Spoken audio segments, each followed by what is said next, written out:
Welcome to the Plan B channel. This is where we provide information about HIV treatment that is accurate, up-to-date and unbiased. I'm Ben Plumley, a global AIDS advocate and strategist, and this is our second episode about the viral load test.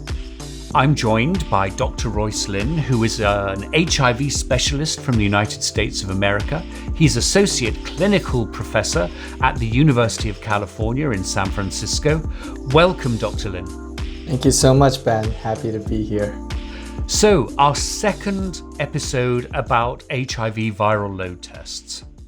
Yes. And in this episode, a number of our patients really wanted to understand, I suppose, the difference in viral load tests. So, for example, one patient said, the doctor has prescribed a viral load test for me, and my viral load is less than 200, which was the cutoff for this viral load test. Does this mean I'm undetectable? Friends of mine have had viral load results of less than 50. So what does all of this mean? Yes, that's a great question. So the viral load test measures the number of copies of HIV virus in a unit of blood. But there are different assays. The one that is most commonly used these days is something called the PCR, polymerase chain reaction assay. And other assays look at branched DNA. And depending on which assay your laboratory uses, there are different cutoffs for what's the lowest viral load that that particular test is able to detect.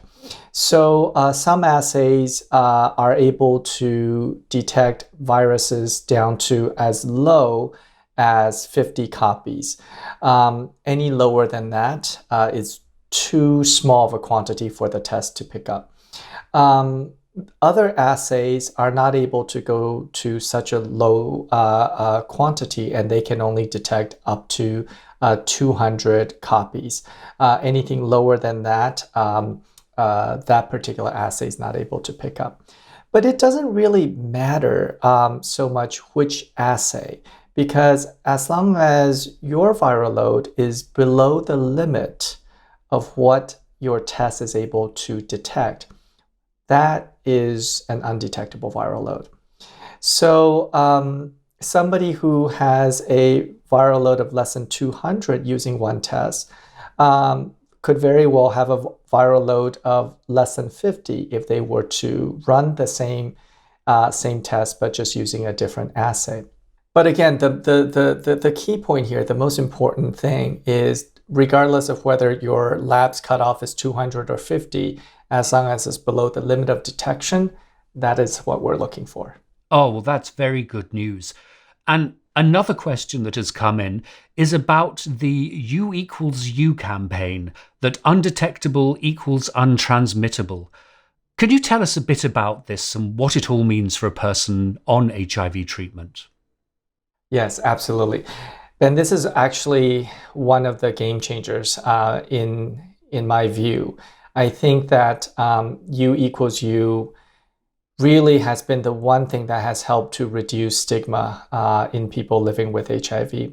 What this means is that we now know for certain that as long as someone's viral load is undetectable, that person cannot infect anybody else. So if you have an undetectable viral load from being on treatment, you will not transmit the virus to, let's say, your sexual partner who's HIV negative, even if you have unprotected sex. It doesn't have protection against other infections such as gonorrhea, syphilis, etc. But in terms of HIV transmission, we do know now for certain that having an undetectable viral load means you won't transmit to another person. Let me give you an example. We know that an HIV-positive pregnant woman who has an undetectable viral load because she's taking treatment will give birth to a HIV-negative baby. And that baby, of course, is inside the woman's body, surrounded by her fluids. And yet, as long as she has an undetectable viral load, that child will not have HIV. So I think that this is just such wonderful news. I think it really gives people living with HIV the sense of control over their lives and their destinies, and that that as long as you know your viral load is undetectable, that there is, I think that sometimes HIV positive people think of themselves as somehow dirty or contaminated, and I think this development, this understanding that it really comes down to how well we're controlling the virus, I think is something that has tremendous implications on people's lives, on intimacy, on family planning, and most importantly, to be able to live a healthy and dignified life. Oh, well, that's very inspiring. Thank you so much, Dr. Lin. Well, that's the end of this episode. We hope you enjoyed watching it. In a moment, up on the screen, you will see links that will connect you with information about HIV treatment in your country and links that will connect you with us here at Plan B. We'd love to hear from you, so please do send your suggestions and comments. Thanks for watching.